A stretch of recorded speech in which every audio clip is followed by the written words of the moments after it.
कि गोरे गोरे गाल बा गली पकाला दिले हो जा हताहरा जैसन सुनर लईकी।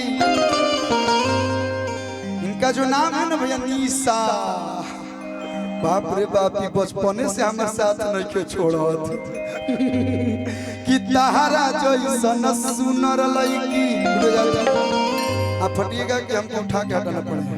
अबे बाबा हेलो प्रताप जी, अबे प्रताप सिंह जी कि ताहरा जैसन सुनर लईकी किस्मत से मिले हो रे।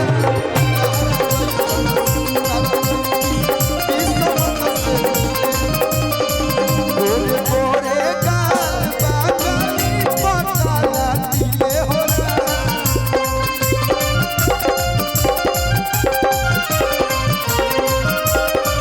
गोरे गोरे गाल बागली पकाला दिले हो रे। एगो तिल तो बुझाता है, तिल ओरिजिनल है कि डुप्लीकेट? ओरिजिनल है लेकिन इसको और दिखाना पड़ता है। अच्छा दिख रहा है? हाँ एगो तो लौकता, एगो बुझाइला डुप्लीकेट आई एम है। वेरी लकी।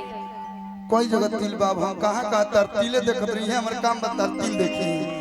बाप रे हमने बाप बोला इनको तिल देखने के लिए, अपने ही गाना कुछ नहीं देखना है हमको, आंख से सब भाइयों को देखना है। हेने अजुराइबा खत्म हो जाइबा, लड़की के फेरा में मत पड़िया लोग कबो कि ताहरा जैसन सुनर लड़की किस्मत से मिले हो जा। ताहरा जैसन सुनर लड़की किस्मत से मिले हो जा।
सुंदर लड़की तो भैया सही में आप भी बहुत लकी हैं कि भाभी जी इतनी सुंदर मिली हैं। हमारे रोशन भैया भी इतने लकी हैं कि इतनी सुंदर मिली हैं।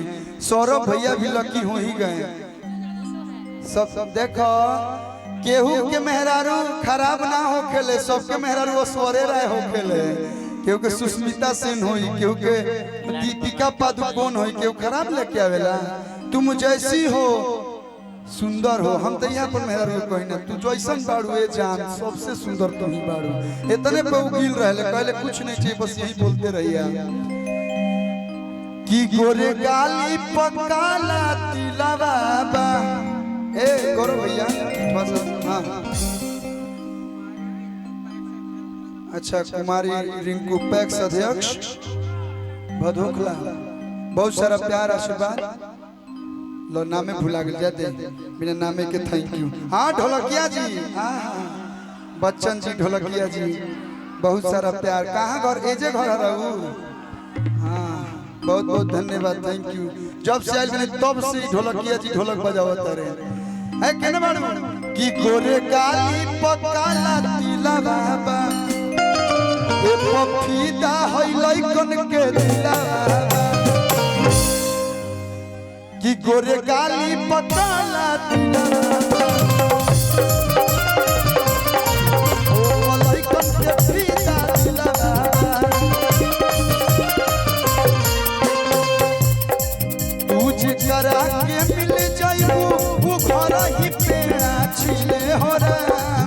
तुझ करा के मिल जाइबू वो घर ही पेड़ा छिले। रोशन भैया गौरव भैया सौरभ भैया तीनों लोग की तरफ से ही देवर बोल रहा है कि ताहरा जैसन सुनर भौजी किस्मत से मिले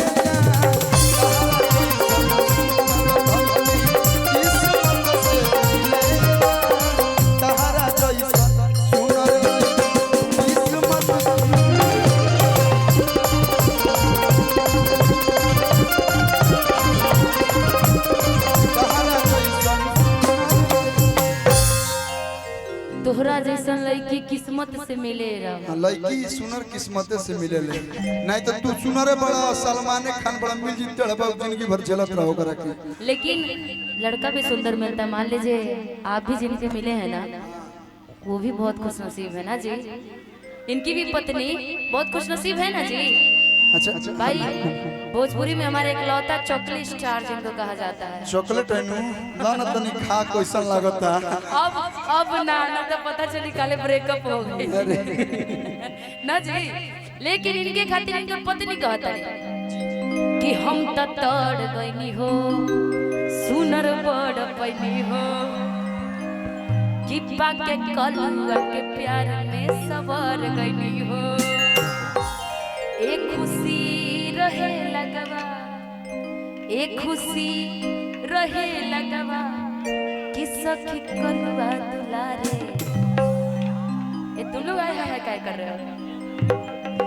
हमारा के छुआ तर होने के खुशी होता। ये करे के नु आई कलुआ कलुआ का नाम क्या के जी लगाओ, मतलब प्यार से बोलो। अरे पति पत्नी वाली बात हो रही है भाई, तुम क्या इतना खुश हो रहे हो? हाँ फैन से ढोलकिया से कि हम तो तड़ गईनी हो सुनर बर पैनी हो कि पाके पियावा के प्यार में सवर गईनी हो। एक खुशी रहे लगवा, एक खुशी रहे लगवा कि सखी पियावा दुलारे, सखी पियावा दुलारे।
पति भी बड़ा किस्मत से मिले ले ना तो सब कोई के पत्नी कितना सुंदर हो गए लेकिन अपना पत्नी के कभी तारीफ ना करी लो।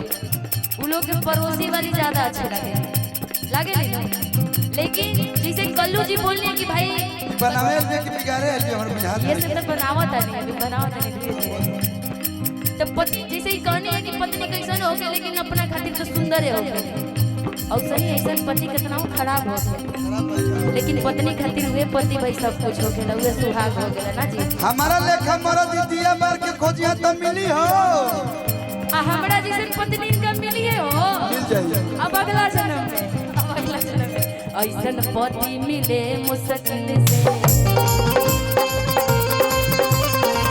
ऐसा पति मिले मुश्किल से हमरा के प्यार वो देवे ला दिल से ऐसा पति मिले मुश्किल से हमरा के प्यार वो देवे ला दिल से तेरी पे श्रीमान करे सेवारे तेरी पे श्रीमान करे सेवारे सखी पिया बातुलारे सखी पिया बातुलारे